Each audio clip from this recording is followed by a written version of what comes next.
What's up, YouTube? How's everyone doing this lovely episode of Why the Beef? This special edition, by the way. And yeah, this is you guys see me on camera, and we're gonna do the part two of the whole In Living Color series. Well, this time I'm gonna talk about the people that they kind of rubbed off the wrong way and whatnot. You know what I'm saying?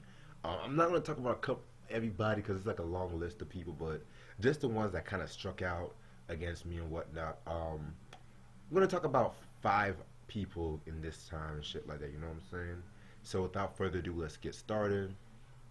So This is more better butter. Go stack that over there. Stack it by the Malcolm X slats. I got a custom. So the first person I want to talk about is Spike Lee. So Spike Lee and Keenen Ivory Wayans definitely knew each other from back in the day. Like a lot of people, actors, choreographers, definitely did like a lot of stuff for each of their projects, and they all had mutual respect for one another. But at the same time, both of them had progressive views on black culture when it came to their works. You know, Spike Lee, whenever you have his works, he always has to have like a message to it, you know what I'm saying, like an introspective message. Whereas Keenen Ivory Wayans, he has more of like a satirical view, where at the same time, it's like when he comes to his works and stuff like that, he would take the most outlandish things and whatnot, but at the same time, rearrange it to make sure it like fits in today's spectrum on a contemporary spectrum, if that makes sense. And so Spike Lee, he made it no secret that he did not like In Living Color, as he felt like it was just pretty much over the top. It was coonery and shit like that too, you know what I'm saying? And so Keenen Ivory Wayans, he always used to like to talk about people he used to work with or like he was friends with and stuff like that, you know what I'm saying? And Spike Lee was no stranger to an exception. So, you know, they had this one sketch called Spike's Joint, whereas Tommy Davidson was playing Spike Lee and he was selling his own products, but he was masquerading it as like Black Pride.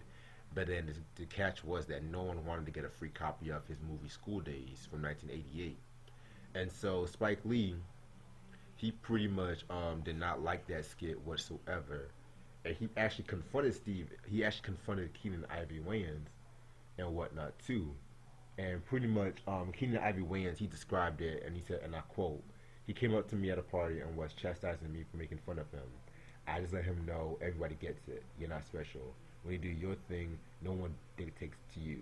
When I do my thing, same here. I love you, but you're gonna get it." Unquote. And so Spike Lee, several months later, he did an interview with Playboy magazine where he said, and I quote, "They had 13 writers and only 3 or 4 were black. The rest were all these Jewish kids that went to Harvard. I just asked Keenen what's up. He explained to me all he's done for black people as far as the show is concerned. I'm not going to dispute that.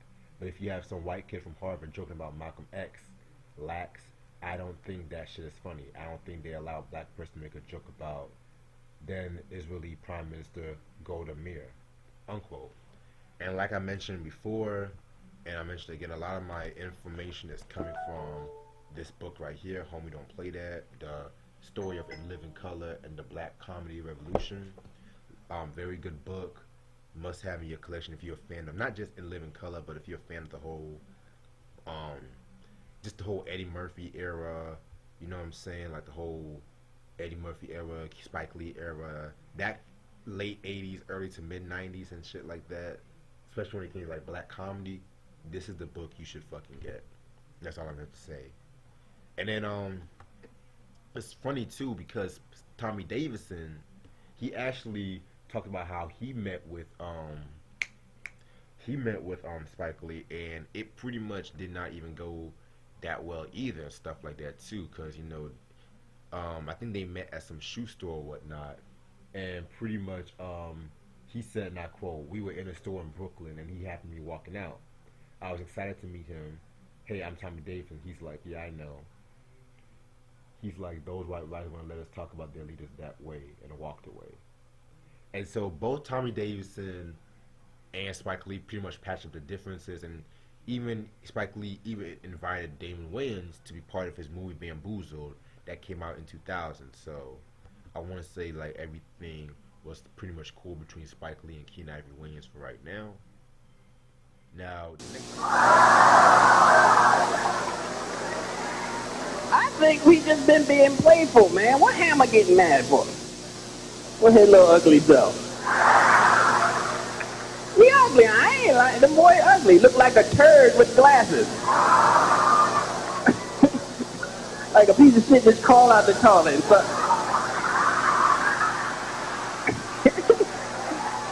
Now, the next person I want to talk about is MC Hammer.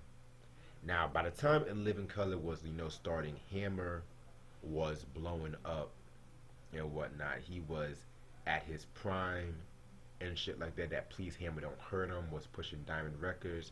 And to some people, he was actually one of the ones that actually brought hip hop to the mainstream and stuff like to like worldwide sensation. But however, there are a lot of critics, as they are people who do praise Hammer, and a lot of those critics, they talk about how he kind of watered down in hip hop and whatnot, and how he was doing the marketing or whatnot too. And so in Living Color in the first season, and again it had Tommy Davidson portraying MC Hammer, and this is like a music video parody, which I'm not really gonna post the whole video and stuff like that because pretty much YouTube be on my ass and stuff like that too. I'll see what I can do with that, but it's like MC Hammer was doing, well, Tommy Davidson as him was doing his whole routine and whatnot. But then the catch was like he had his long elevator pants, and it got caught while he was doing his dance routine and shit like that too. So yeah, man. From what I looked up, Hammer didn't really like that skit. And if you guys remember, the Damon Wayans comedy, the Damon Wayans 1990 special, The Last Stand, which that was a very underrated comedy special if you ask me. Damon Wayans, he actually talks about how Hammer got mad at him and stuff like that too, you know what I'm saying?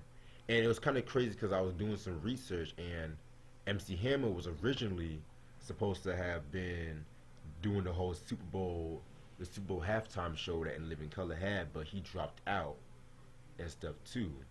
And it's crazy too because of the fact that it's the fact that I think he's still upset about this. And In Living Color also did another Hammer skit where it's the Too Sold Out to Quit skit, you know what I'm saying? Which that one was way more funnier and shit. So now we're gonna get into Whitney Houston. we just trying to have fun, man. There are a couple of people getting mad, You did Whitney Houston, she got all bent out of shape, Whitney got upset. We did the Rhythmless Nation. Yeah. I thought it was funny. It ain't like we did the Weave-a-thon. Houston, yes, that Whitney Houston, yes, okay. So again, with the first season, they had a skit called Rhythmless Nation, whereas Kim Wayans was portraying Whitney Houston, and at this time, again, just like Hammer, Whitney was definitely at her prime, as I think at that time she was getting ready to release the I'm Your Baby Tonight album. And so in this like parody of like Janet Jackson's Rhythm Nation, Kim Wayans is portraying Whitney Houston and stuff like that. And the gag was that Whitney did not have rhythm and she couldn't dance. Because if you guys see a lot of her videos and stuff like that, she wasn't really the best dancer. She wasn't a Janet, a Jodie Watley or some shit like that, you know what I'm saying? So yeah, man, they called it Rhythmless Nation, and like I said, and like a lot of people, Whitney Houston didn't really take too kindly of it. And there was an interview that Keenan Ivory Wayans did and stuff like that for this book called The Color of Funny or some shit like that. And so he pretty much talked about like how a lot of people were giving him praise, but then a lot of people were not giving him praise and shit like that too. And he talked about how in order for like, I'm just paraphrasing what he said, like comedy, you have to really just make fun of certain stuff that, people might not find comfortable and stuff like that. And so he said, and I quote, I heard Whitney Houston was mad at me. It must have been over the skit in which Houston, not known for dancing, mixed up with that. Scratch that. He said, and I quote, I heard Whitney Houston was mad at me. Unquote. And so, yeah, man. And he also said, like, how he definitely is not apologetic about doing this kind of things and whatnot. and they also had like another. They also had like another in Living Color sketch where like Kim Wayans portrayed Whitney Houston, and she had a skit called "Come and Get Your Kiss Tonight," a play on the "I'm Your Baby Tonight" video and stuff like that. You know what I'm saying? All right. So now, the last. Mama gonna be rich. $100,000. How many jobs he got to make $100,000? Only one. He's a doctor. One job. Last two people pretty much and shit like that. I want to say these last stories for last because these were pretty interesting stories, and I want to talk about Kim Coles.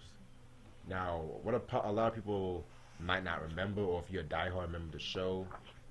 Kim Coles made her first appearances and got her big break as a cast member of In Living Color, and she was only on the show for like one season and whatnot, and she definitely made a mark, portraying in skits like the Amon skit, you know what I'm saying, the Salt and Pepper skit. So she definitely made a mark, but then her and Keenan Ivory Wayans were not really seeing eye to eye on a lot of stuff, you know what I'm saying, because of the fact that she felt that she was underused for the most part and stuff, and a lot of that had to do with the fact that she felt that Keenan Ivory Wayans was pushing Kim Wayans on parts that Kim Coles definitely deserved. And a lot of people also talks about this, about how Keenan Ivory Wayans like to play nepotism when it comes to his family, especially how like the Wayans pretty much stood together. And it's, of course, his family and whatnot. Family always comes first and shit too. And a clear example was they had a skit of 227 when they called it the Tutu ethnic and stuff like that. And so from what I looked up, Kim Coles wanted to play the Jack A character. What's her name? What's the Jackie? Sandra. Yeah, Sandra and stuff like that. Since naturally they'd have the same similarities and whatnot.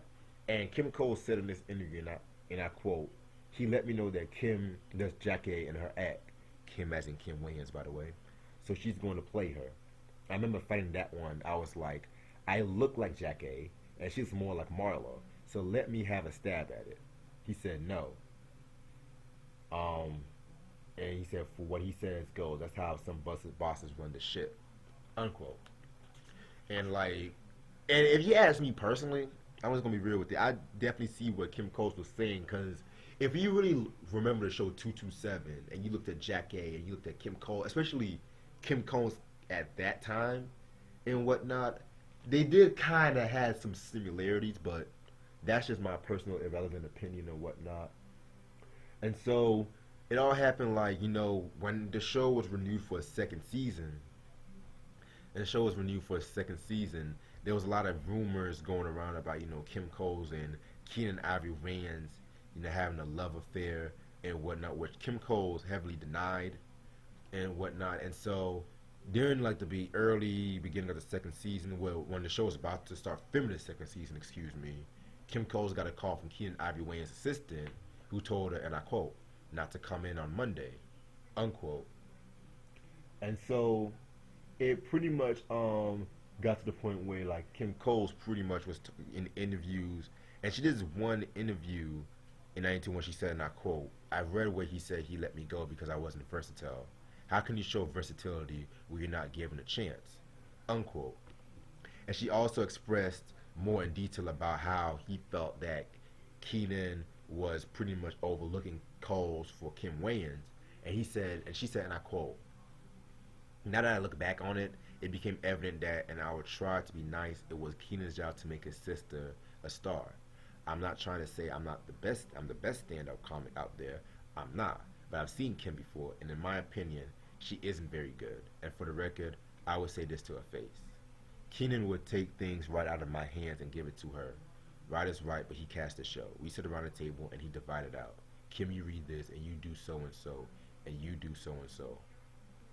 And so she also, in that interview, like, took the blame. Like, looking back, she said that she could have handled it. She could have handled it, like, a bit more, like, professionally and whatnot, too. But, yeah, man, and even Keenan Ivory Wayans said, and I quote, "I didn't want any dissension. I didn't want negative voices, so when I saw that kind of behavior, I just nipped it in the bud." Unquote. But at the same time, Kim Coles would end up rebounding within a year later, as she got cast into the other show on Fox, Living Single, which was starring Queen Latifah, Kim Fields and Erica Alexander. Another show I gotta talk about down the line and whatnot. And yeah, man, she ended up having more recognition with that one, won a couple of awards and whatnot. So it all ended up pretty winning for both parts, if you ask me. And now the last incident I want to talk about was the incident involving Tupac Shakur. So, so Tupac pretty much had a relationship with In Living Color, you know, over the years, guys. He made a cameo in the Heavy D performance of the You Can't See What I Can See, with ironically him and Puffy were in the performance and shit too. And also, what you guys also should remember is the fact that Pac and Rosie Perez, the choreographer of the Fly Girls, were very close at that time too. You know what I'm saying? And Rosie Perez was trying to make Pac have a guest appearance on, I want to say a fourth season episode. But here's the thing, at that time Pac was, promoting his album Strictly for My Niggas. So him and his friends, they were hanging out in the In Living Color limo, and everything was going cool and it was going smooth. Everything. Pac was getting himself ready. So then I think Pac or one of his homeboys started smoking weed, and the limo driver was just like, "Hey, you can't smoke weed in the car." The driver, the name being David DeLeon. And so when pretty much the limo driver stopped the car in the middle, he went to his trunk for something. Pac pretty much thought he was going to attack him or pull out a gun. So he pretty much fought the limo driver and whatnot too. So next thing you know it, Pac ends up going to the green room for In Living Color and stuff like that, all riled up, and the cops found him, and that's when pretty much all hell broke loose and shit like that. There was like a lot of commotion and whatnot, and so pretty much what happened was the fact that Rosie Perez was just trying to stop Pac. She was shrieking and crying and whatnot, and then a lot of people were pretty much just shocked about what was going on. Deidre Hall said, and I quote, "Rosie was like, Pac, no, Pac don't fight him," unquote. David Allen Greer, he was actually sleeping when all this happened, and he woke up and he said, and I quote, "I get up and go out my door, and there are a bunch of policemen running up and down the hallway. I'm like, why are these extras allowed back here in our dressing room? I complained to the stage manager, and he's like, no, dude, those are real police." And so Pac was sent to jail, and next thing you know, Heavy D and the Boys, they actually took Pac's place to perform the song Truthful off the Blue Funk album and whatnot. And so Pac ended up making an appearance in the 5th season, which was unfortunately the last season, whereas Jamie Foxx and Tommy Davidson played them little store workers who was trying to cause a commotion every time a motherfucker was trying to see a celebrity and shit like that. So yeah. But yeah, that's appreciate your attitude. We can. Oh, I guess you're stepping to me, man. Why you? Oh, God, don't do that. Don't do that. Why? Don't make me bust you up like that. Hey, I don't see anybody else standing here. You must be stepping in. Yeah. You know what I'm gonna do to you, Punk? I'm gonna do this.